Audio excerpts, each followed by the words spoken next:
Everyone, welcome to my YouTube channel agriculture fire. तो आज हम पढ़ेंगे कि what is soil fertility, what is soil productivity and difference between them. ये आपका फर्स्ट यूनिट का सेकंड टॉपिक है। So, what is soil fertility? Soil fertility is the inherent ability of the soil to provide all essential nutrients in adequate amount. इसका मतलब inherent मतलब पहले बताइए क्या होता है। इनहेरेंट जो होता है मतलब बेसिक, जैसे लड़कियों का बेसिक नेचर नहीं होता, बड़ी इमोशनल सी होती है, तो वैसे ही इनहेरेंट। तो सॉइल फर्टिलिटी एक इनहेरेंट करेक्टर होता है सॉइल का, वो कहीं से एक्वायर नहीं करता है फर्टिलिटी। सॉइल कहीं से एक्वायर नहीं करता है फर्टिलिटी, ठीक है। और इसमें जो एसेंशियल न्यूट्रिएंट्स होते हैं वो एडिक्वेट अमाउंट में होते हैं, मतलब एडिक्वेट अमाउंट में प्रोवाइड करते हैं,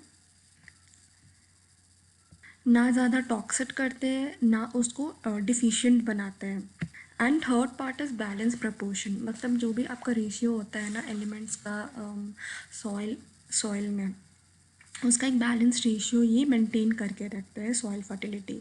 soil fertility is judged by determining the nutrient content according to the lab test.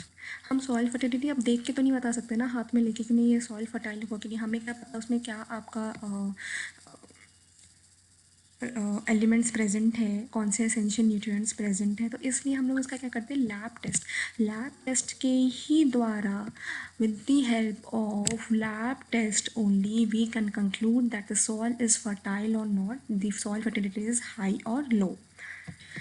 ऐसे कौन से फैक्टर्स हैं जो आपका सॉइल फर्टिलिटी डिसाइड करेगा, ठीक है। ऐसा मतलब जैसे खाना टेस्टी बनेगा तो कौन कौन से स्पाइसेस होते हैं, वैसे ही ये भी कुछ है, मतलब वो चूल्हे पे बन रहा है या फिर गैस स्टोव पे बन रहा है, तो वैसा। तो नेचुरल फैक्टर्स में होता है पैरेंट मटेरियल्स, जैसा भी केमिकल कॉम्पोजिशन होगा आपके पेरेंट मटेरियल का, वही इनहेरेंट प्रॉपर्टी हो जाएगा आपका सॉइल का, ठीक है। तो सॉइल फर्टिलिटी डिपेंड करता है कि केमिकल प्रॉपर्टीज़ कैसे थी, केमिकल प्रॉपर्टीज़ नहीं, केमिकल कॉम्पोजिशन कैसा था पेरेंट का, ठीक है। अब नेचुरल फैक्टर्स में आता है टोपोग्राफी।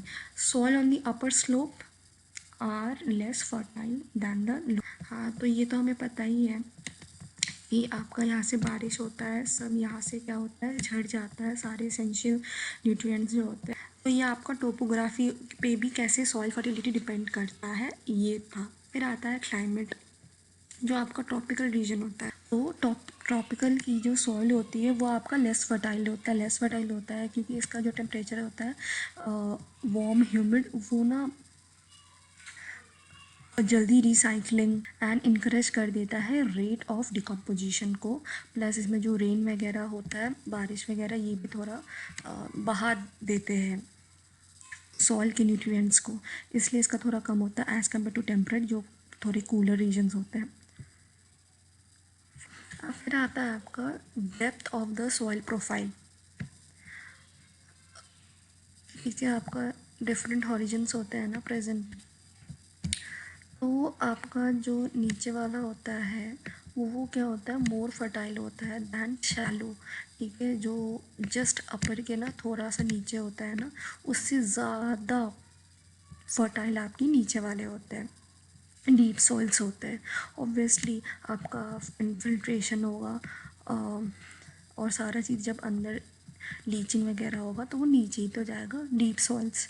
फिर आपका आता है physical conditions of soil, soil का टेक्सचर कैसा है, सॉइल का स्ट्रक्चर कैसा है, वो भी आपको सॉइल फर्टिलिटी बताता है। अब इसको इन डेप्थ जानना है तो मैं जब कॉलेज का स्टार्ट करूँगी उसमें मैं अच्छे से मेंशन करके समझा दूँगी। फिर आता है आपका सॉइल का एज, न्यू सॉइल्स आपके मोर फर्टाइल होते हैं क्योंकि वो नया है, नया में आपका इनहेरेंट प्रॉपर्टीज़ एकदम फ्रेशली क्या है, अंदर उसमें बचे हुए हैं, अभी उसमें ज़्यादा लीचिंग नहीं हुआ है, उसमें ज़्यादा इन्फिल्ट्रेशन नहीं हुआ है, वॉश ऑफ नहीं हुआ है, इसलिए वो ज़्यादा फर्टाइल होते हैं as compared to the older one. और स्ट्रक्चर में भी ज़्यादा अच्छा होता है क्योंकि इसमें ज़्यादा रोपाई खेती वगैरह नहीं हुई है, तो उसका स्ट्रक्चर भी अभी वेल मेंटेन्ड है, ना ही क्रॉप्स ने अभी तक उसको ड्रेन आउट किया है। फिर होता है सॉइल इरोजन, ठीक है। सॉइल इरोजन में आप देखो जो टॉप लेयर होती है is less fertile and poor structure.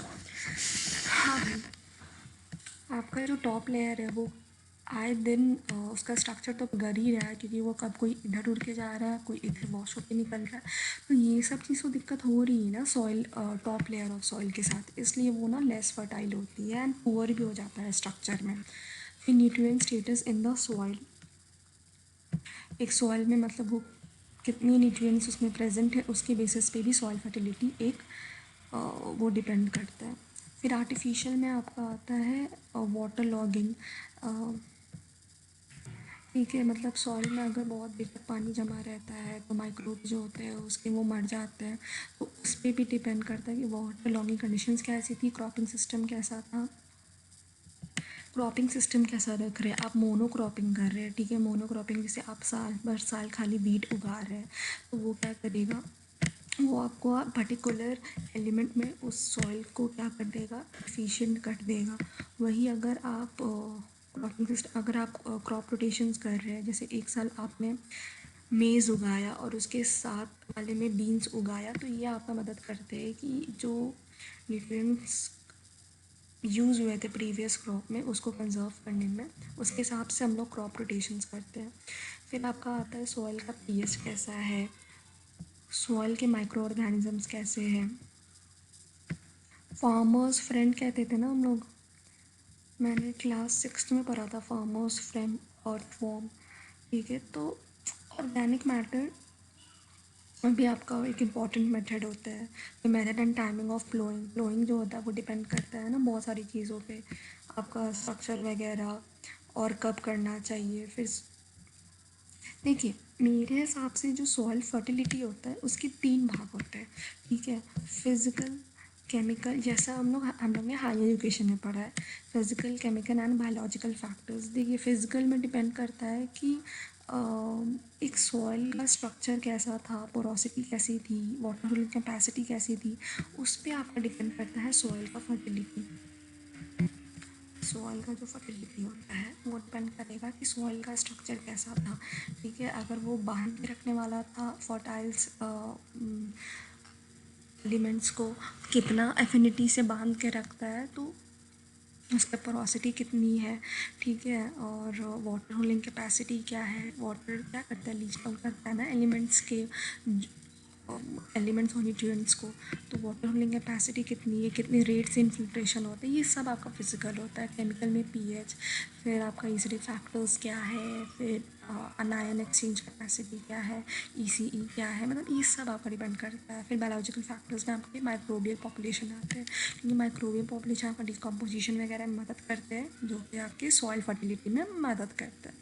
फिर आपका है सॉइल प्रोडक्टिविटी, ये एक बहुत ही इंटरेस्टिंग बात है कि soil productivity is the capacity of soil to produce the crop. ठीक है, और कोई भी सॉइल एक क्रॉप कब प्रोड्यूस करेगा, जब वो फर्टाइल होगा। तो फर्टाइल तो होगा, लेकिन उसका क्लाइमेट भी उस क्रॉप के लिए क्या होगा, सूटेबल होगा। तो soil fertility is one of the factor of soil productivity. ठीक है, जैसे आप सॉइल प्रोडक्टिविटी को कह सकते हैं, सॉइल प्रोडक्टिविटी को आप कह सकते हैं soil fertility plus management practices जो हम लोग करते हैं, जैसे ट्रांसप्लांटिंग, क्लोनिंग कब कैसे क्या, तो वो मैनेजमेंट प्रैक्टिसेस प्लस क्लाइमेट। अगर मैं कैक्टस को उठा के यहाँ उगाने लगूँ, तो ये तो क्लाइमेट फेवरेबल है ही नहीं। ठीक है, यहाँ मतलब नॉर्थ ईस्ट में मान लो मैंने वेस्ट से उठा के नॉर्थ ईस्ट में उगाने लगी अगर मैं कैक्टस को, तो वो तो कंडीशन फेवरेबल ही नहीं है, तो वो कहाँ से ग्रो करेगा। तो वही है आपका कि सॉइल प्रोडक्टिविटी आपके सॉइल फर्टिलिटी पर डिपेंड करता है। Soil fertility is one of the factor of soil productivity, and soil productivity with soil fertility management and climate. Okay.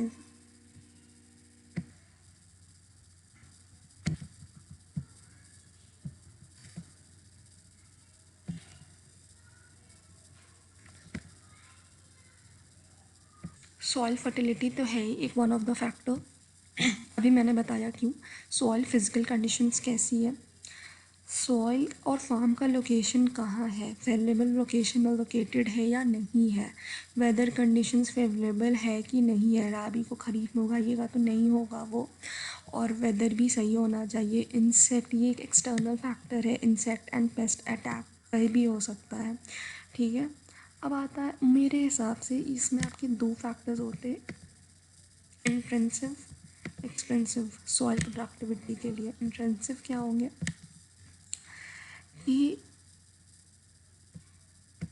आपके सॉइल का फर्टिलिटी, ठीक है। सबसे पहले आएगा आपका, इसमें आएगा सॉइल का फर्टिलिटी कैसा है।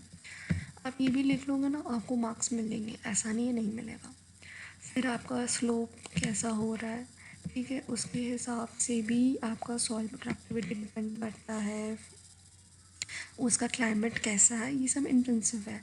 एक्सटेंसिव फैक्टर्स में आपके होंगे कि आपने उसका मैनेजमेंट फैक्टर्स कैसा रखा है, मतलब उसका मैनेजमेंट फैक्टर्स आपने एक्सटर्नली कैसा प्रोवाइड कर रहे हो आप, जैसे कि उसमें seed rating, seed spacing, irrigation interval कैसा और क्या रख रहे हैं। फिर आपका आता है difference between soil fertility and soil productivity. Soil fertility जो है आपका, वो एक index of available soil nutrients to the plants, ठीक है। ये आपको एक तरह का लगभग आइडिया देगा कि कितना अवेलेबल न्यूट्रिएंट्स वो प्रोवाइड कर सकता है एक सॉइल्स प्लांट को, और ये इंडिकेट करेगा आपका क्रॉप का यील्ड कैसा होता है। Influence by physical, chemical and biological factors, मैंने बताया भी था अभी आपको ऊपर।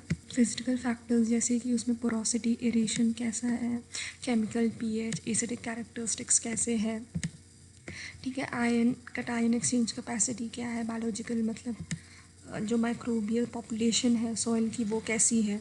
Depends upon the fertility and location.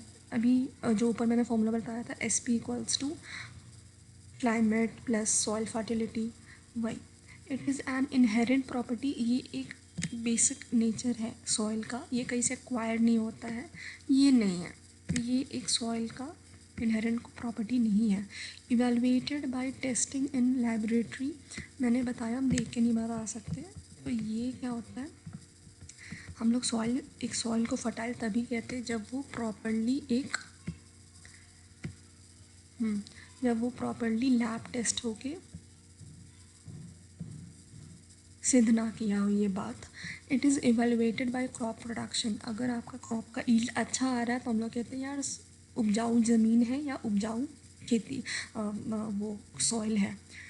All fertile soils are not of productive, क्यों, क्योंकि आपका सॉइल्स तो फर्टाइल हो सकते हैं, लेकिन आप बताओ क्लाइमेट फेवरेबल हो सकता है क्या, नहीं, इसलिए आपके सारे फर्टाइल सॉइल प्रोडक्टिव नहीं साबित हो सकते हैं। बट सारे प्रोडक्टिव सॉइल्स आर फर्टाइल, क्यों, क्योंकि soil fertility is one of the function of soil productivity. Function function available nutrients of the soil, और ये आपका ये न्यूट्रिएंट्स ऑफ द सॉइल का बताता है, और ये आपका फंक्शन है कि सॉइल में soil fertility management and climate. अब आपका आता है एसेंशियल प्लांट न्यूट्रिएंट्स क्या होता है। थोड़ा एक्सीड कर गया है, ये मैं आपको नेक्स्ट में बताती हूँ क्या है एसेंशियल प्लांट न्यूट्रिएंट्स। ओके, तो अगर आपको ये इन्फॉर्मेशन अच्छी लगी हो तो चैनल को लाइक, सब्सक्राइब और शेयर करो मैक्सिमम। कोई भी क्वेश्चन है, क्वेरी है तो उसको मेरे कमेंट में आप डाल सकते हैं, मैं सबकी कमेंट्स पढ़ रही हूँ। एंड नेक्स्ट वीडियो के लिए देखते हैं आपको, चलो बाय, ओम साई राम।